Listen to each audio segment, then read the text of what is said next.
अस्सलाम वालेकुम दोस्तों, आज की इस वीडियो में हम बात करने वाले हैं ब्रिटिश काउंसिल की जानिब से पाकिस्तान के लिए स्कॉटलैंड पाकिस्तान स्कॉलरशिप अनाउंसमेंट की गई है। अब बेसिकली कौन से लोग इसके लिए अप्लाई कर सकते हैं, कैसे आपने इसको ऑनलाइन अप्लाई करना है, क्या एलिजिबिलिटी क्राइटेरिया होगा, सारा कुछ आपको इस वीडियो में बताऊंगा।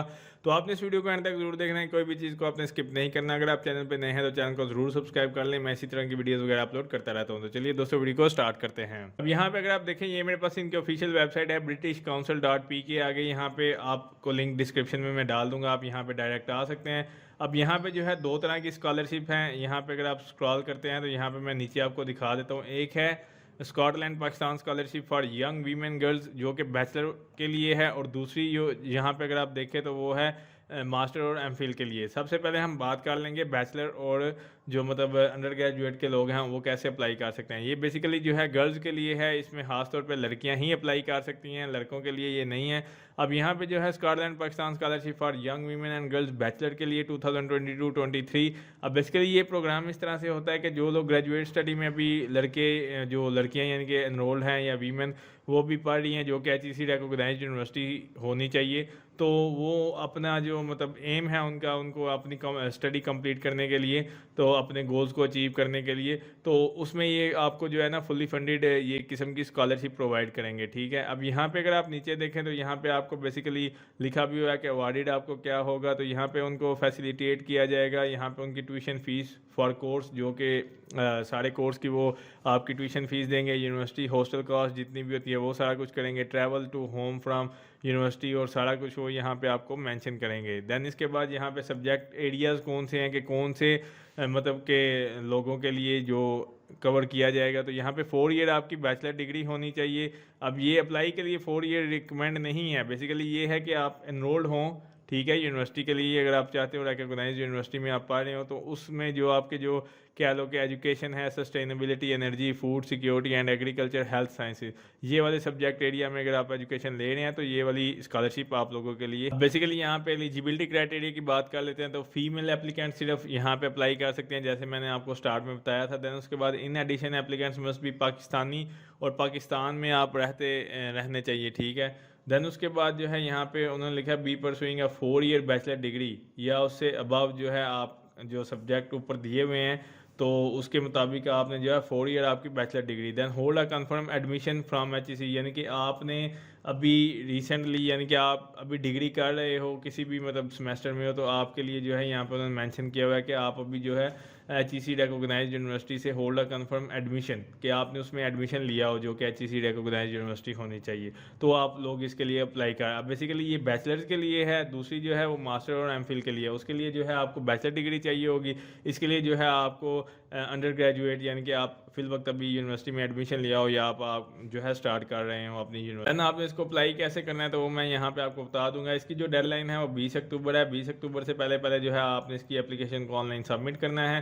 देन उसके बाद अगर आपकी कोई भी क्यूरी है तो आप यहाँ पे उनके FAQs क्वेश्चन है, यहाँ पे आप चेक कर सकते हैं। अब मैं यहाँ पे आपको जो है मास्टर के लिए भी बता देता हूँ, सेम ही क्राइटेरिया है, सिर्फ यहाँ पे अगर आप देखें ये वही चीज़ें आपको प्रोवाइड की जाएंगी जैसे कि वहाँ पे आपको बैचलर के लिए था।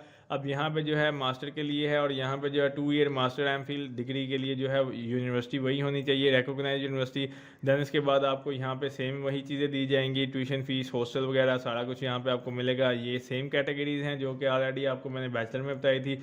अब इसमें एलिजिबिलिटी क्राइटेरिया बेसिकली ये है कि आपके पास जो है मतलब बैचलर की डिग्री होनी चाहिए और आपने जो है एडमिशन लिया हो किसी मतलब मास्टर की फील्ड में। ठीक है। तो आप लोग इसके लिए एलिजिबल हैं, बाकी का तरीक़ेकार वही है। अब आप इसमें अप्लाई कैसे कर सकते हैं तो मैं आपको बता देता हूँ। तो यहाँ पे अगर आप देखें उन्होंने लिखा है हाउ टू अप्लाई, आपने क्लिक हेयर पे क्लिक करना है। जैसे ही आप क्लिक हेयर पे क्लिक करेंगे तो आपके पास इनका जो एप्लीकेशन फॉर्म है पाकिस्तान स्कॉटिश स्कॉलरशिप स्कीम के लिए, जो कि बैचलर के लिए मैंने अभी ओपन किया है, इसी तरह सेम मास्टर के लिए भी होगा।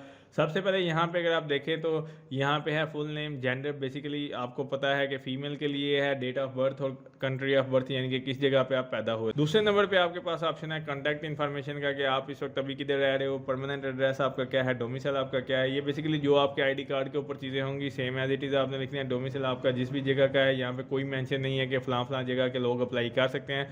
तमाम डिस्ट्रिक्ट, तमाम डोमिसाइल वाले लोग इसके लिए एलिजिबल हैं, लेकिन फीमेल। यहाँ पे आपने अपना ईमेल देना है जो कि एक्टिव ईमेल हो। देन उसके बाद आपका एक फ़ोन नंबर आ जाएगा जो कि मतलब कन्वर्ट ना हो। और देन इसके बाद अगर आप थर्ड नंबर पे देखते हैं तो यहाँ पे आपके पास है करंट प्रोफेशनल स्टेटस, यहाँ पे आपने बताना है कि मैं स्टडी कर रही हूँ, एम्प्लॉयमेंट हूँ, मतलब एम्प्लॉयड हूँ या अदर। अगर आप स्टडी में हैं तो फिर आपसे यहाँ पे पूछेंगे अदर प्लीज़ स्पेसिफाई, अगर आप यहाँ से अदर चूज़ करते हैं, या अगर यहाँ से स्टडी चूज़ करते हैं तो फिर आपको ये लिखने की ज़रूरत नहीं है। एप्लीकेंट का CNIC नंबर यानी कि आपका जो शनाख्ती कार्ड नंबर होता है वो यहाँ पे आप मेंशन करोगे। यहाँ पे जो है आपने उसकी कॉपी अपलोड करनी है CNIC की। यहाँ से आपने चूज़ फाइल पर क्लिक करके यहाँ से जो है आपने उसकी कॉपी को अपलोड करना है। तो ये 50% आपका जो स्टेप है वो कंप्लीट हो जाएगा। जैसे आप इसको नेक्स्ट करेंगे तो यहाँ पे आप देख सकते हो, यहाँ पे आपके पास 6 नंबर पे ऑप्शन आ चुका है जो कि आपने नेक्स्ट किया था। अब यहाँ पे उन्होंने लिखा है do you have a confirmed admission from HEC recognised university, के आप इसको तस्लीम करते हो कि आपने जो है अभी HEC रिकॉग्नाइज्ड यूनिवर्सिटी में एडमिशन लिया है।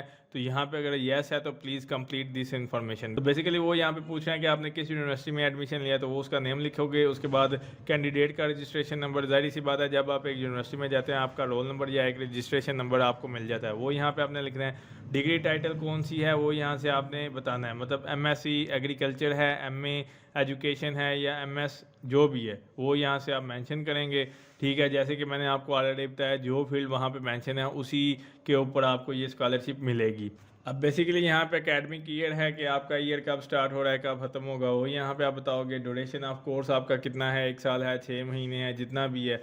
देन इसके बाद do you intend to live at the university hostel, कि आप क्या यूनिवर्सिटी हॉस्टल में रह रहे हो या नहीं रह रहे हो, तो वो बताएंगे। क्योंकि जाहिर सी बात है कि अगर आपको ये स्कॉलरशिप मिलती है तो यूनिवर्सिटी फ़ंड भी वो देंगे। तो यहाँ पे वो कह रहे हैं 7वें नंबर पे डिग्री फील्ड आपकी कौन सी है, एजुकेशन फील्ड है या आपकी sustainable energy, food security, agriculture, health sciences, stem engineering, उसके बाद अदर जो भी है वो यहाँ से आपने मेंशन करना है। देन उसके बाद यहाँ पे आप बताएंगे इफ़ नो, कि मतलब आपने ऊपर अगर येस किया था तो फिर आप फिल करेंगे, अगर आपने नहीं किया तो फिर उन्होंने लिखा हुआ है आपने इसको कंप्लीट करना है। Have you applied to a university, कि आपने यूनिवर्सिटी के लिए अप्लाई किया हुआ है। मतलब एक तो था कि आपके पास ऑप्शन है कि आप उस वक्त अभी एडमिशन आपने लिया हुआ है, मतलब आपके पास एडमिशन है तो आप वहाँ पे स्टडी कर रहे हैं। अब दूसरे नंबर पे यह है कि क्या आपने उसमें अप्लाई किया हुआ है, और वो यहाँ पे आपने नेम लिखना है। देन उसके बाद when did you expect hear back, यानी कि कब आपको मतलब पता चलेगा कि आप उसके लिए सिलेक्ट हो चुके हैं नहीं हो, मेरिट लिस्ट के बारे में वो यहाँ पे आप ने एक डेट बतानी है।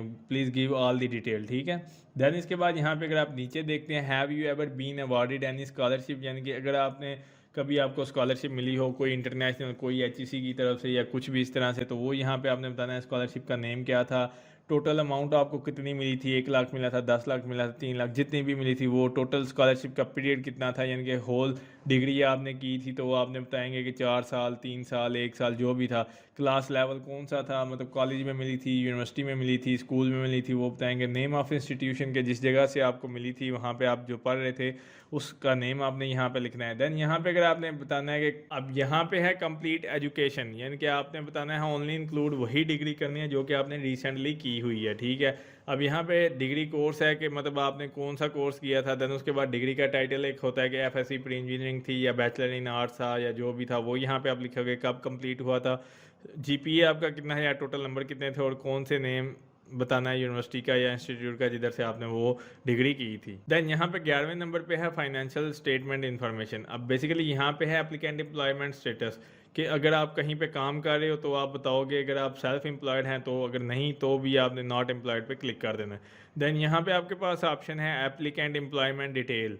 बेसिकली यहाँ पे अगर आप काम कर रहे हैं तो आपने यहाँ पे अपनी डिटेल सारी बतानी है कि नंबर ऑफ़ डिपेंडेंट्स कितने हैं, एनुअल ग्रॉस कितने हैं, क्योंकि ये मैंडेटरी क्वेश्चन नहीं है। अगर यहाँ से आप चूज़ करेंगे एम्प्लॉयड हैं तो फिर आपके ऊपर ये सारी चीज़ें हैं कि आपने इसको मेंशन करना है। अगर आप नॉट एम्प्लॉयड हैं तो फिर ये ना भी करें, कोई इशू नहीं है। देन उसके बाद हाउस होल्ड स्टेटस आपने बताना है कि आपके फादर का नेम क्या है, फादर का CNIC बताएंगे, फादर मदर की ग्रॉस इनकम कितनी है, जो भी मतलब अगर एक बंदा फादर करता है तो फादर की इनकम आ जाएगी, टोटल हाउस होल्ड की इनकम आपकी कितनी है। ये बेसिकली वही एप्लीकेशन फॉर्म होता है जो कि आपको एक नॉर्मली यूनिवर्सिटी में अपनी जब आप नीड बेस्ड स्कॉलरशिप होती है या मेरिट स्कॉलरशिप के ऊपर अगर आप अप्लाई करते हैं तो ये सारी चीज़ें वहाँ पे पूछी जाती हैं कि आपके टोटल हाउस होल्ड कितने थे, सारा कुछ आपने बताना है। मंथली ग्रॉस इनकम आपकी क्या है, एनुअल आपकी ग्रॉस इनकम कितनी है, यानी कि आपके हाउस होल्ड के। उसके बाद नंबर ऑफ़ हाउस होल्ड, मतलब टोटल नंबर कितने हैं, फैमिली मेम्बर कितने रह रहे हैं आपके साथ। उसके बाद टोटल नंबर ऑफ़ अर्निंग जो मेंबर कमा रहे हैं, या सिर्फ आपके वालिद साहब हैं या आपके बहन भाई जो भी कमा रहे हो, तो वो कितने बंदे हैं जो कि कमा रहे हैं वो यहाँ पे आप लिखेंगे। देन यहाँ पे है option will you be required hostel facility, तो क्या आप को मतलब हॉस्टल फैसिलिटी रिक्वायर्ड है, येस या नो आपने बताना है। What is your city of residence, what city is your current home, मतलब कि आप का जो मतलब सिटी है, किस जगह पे आप रह रहे हैं वो यहाँ पे आप बताएंगे। यूनिवर्सिटी किस जगह पे है वो यहाँ पे आप बताओगे। Is the hostel on campus, के कैंपस के अंदर हॉस्टल है या नहीं है वो यहाँ से आपने मेंशन करना है। उसके बाद यहाँ पे लिखा है if the hostel is not on campus, तो फिर उन्होंने पूछा कि आप किस जगह पे रह रहे हैं और मंथली उसका एस्टिमेटेड कॉस्ट कितनी है वो यहाँ पे आपने मेंशन करनी है। उसके बाद अदर इन्फॉर्मेशन है जिसके अंदर आपका रिलीजन है, उसके बाद डिसेबिलिटी अगर है, मार्शल स्टेटस यानी कि मैरिड हो या सिंगल हो वो यहाँ पे आपने बताना है। ये मैंडेटरी क्वेश्चन नहीं है, यहाँ पे स्टैटिक नहीं है। और सबसे मेन चीज़ यहाँ पे आती है जो कि आपकी पर्सनल स्टेटमेंट है। अब यहाँ पे 500 से 1000 वर्ड आपने लिखने हैं जिसके अंदर आपने बेसिकली एक्सप्लेन करना है इस मतलब बेस्ट कैंडिडेट होने के नाते कि आपको ये स्कॉलरशिप क्यों दी जाएगी। उसके बाद आपको कह लो कि इसके अंदर जो है आपने इंक्लूड करने हैं कि आपने कोर्सेज कौन से किए हैं, किस स्टडी प्लान को लेके आप कंप्लीट करेंगे तो आगे फर्दर मतलब वो सारा कुछ यहाँ पे जो यहाँ पे मेंशन है वो यहाँ पे आपने 500 से लेके 1000 वर्ड का एक पैराग्राफ की सूरत में जो है यहाँ पे पर्सनल स्टेटमेंट लिखना है। देन उसके बाद कॉपी ऑफ CNIC या बे फॉर्म आपके जो पेरेंट्स हैं उनका, ठीक है। देन यहाँ पे सैलरी स्लिप, अगर आप के जो मतलब पेरेंट्स हैं वो मतलब कमाते हैं तो उनकी जो गवर्नमेंट या प्राइवेट सेक्टर के एम्प्लॉय हैं तो उनकी जो है सैलरी स्लिप। अगर वो पर्सनली मतलब पेंशन है तो पेंशन स्लिप भी लगा सकते हैं। अगर कोई सपोर्टिंग लेटर है या proof of parent guardian occupation तो वो यहाँ पे मतलब कुछ भी आप लगा सकते हैं जिससे प्रूफ हो कि आपके मतलब जो गार्डियन है या पेरेंट्स हैं उनकी इनकम के बारे में, ठीक है। तो वो यहाँ पे आपका उनका अगर लेटर हेड अपनी दुकान है या अपना इस तरह से है तो वो लगा सकते हैं। अगर वो गवर्नमेंट के एम्प्लॉय हैं तो वो सैलरी स्लिप लगाएंगे। अगर वो रिटायर्ड हैं तो पेंशन स्लिप यहाँ पे लगाएंगे। दैन यहाँ पे है कॉपी ऑफ सर्टिफिकेट्स, मार्कशीट्स वगैरह जो हैं आपने जो रिसेंटली डिग्री कंप्लीट की है उसकी यहाँ पे आपने अपलोड करनी है। दैन उसके बाद है कॉपी ऑफ अदर लेटर और confirmation of admission from university के, मतलब जब आप यूनिवर्सिटी में एडमिशन आपने लिया उसकी जो लेटर ऑफ कंफर्मेशन है वो यहाँ पे अपलोड करेंगे। तो ये यहाँ पर लिखा हुआ है, ये सारी चीज़ें अगर नहीं होंगी तो आपका जो है ये चीज़ें मतलब स्कॉलरशिप आपको नहीं दी जाएगी। यहाँ पे है copy of total tuition fee for the programme and hostel fee if applicable obtain from the university के, मतलब अगर आप अपनी यूनिवर्सिटी से ये ले सकते हैं, ये मैंडेटरी है और आपको लेना पड़ेगा कि टोटल ट्यूशन फ़ीस मतलब अगर आपके 4 सेमेस्टर हैं 8 सेमेस्टर हैं तो कितनी बनती है, हॉस्टल के अखराजात अगर आप वहाँ पे रहते हैं तो कितने हैं, वो सारे यहाँ पे आपने उसकी वो स्लिप अपलोड करनी है। Where did you hear about this scholarship, तो आपने बताना है कि आपने ये स्कॉलरशिप के बारे में न्यूज़पेपर से सुना, सोशल मीडिया से या जैसे भी, तो यहाँ पे आप मेंशन करेंगे। देन यहाँ पे अब आपके पास ऑप्शन है लास्ट में, ये सारा कुछ आपने पढ़ने के बाद तो यहाँ पे आपके पास ऑप्शन होगा सबमिट का। तो आपने इस तरह से अपनी एप्लीकेशन सबमिट करनी है फॉर बैचलर और मास्टर या एमफिल के लिए। तो उम्मीद करता हूँ दोस्तों आपको वीडियो अच्छी लगी होगी। अगर अच्छी लगे तो उसको लाइक कीजिए, शेयर कीजिए, मेरे चैनल को ज़रूर सब्सक्राइब कीजिए। शुक्रिया।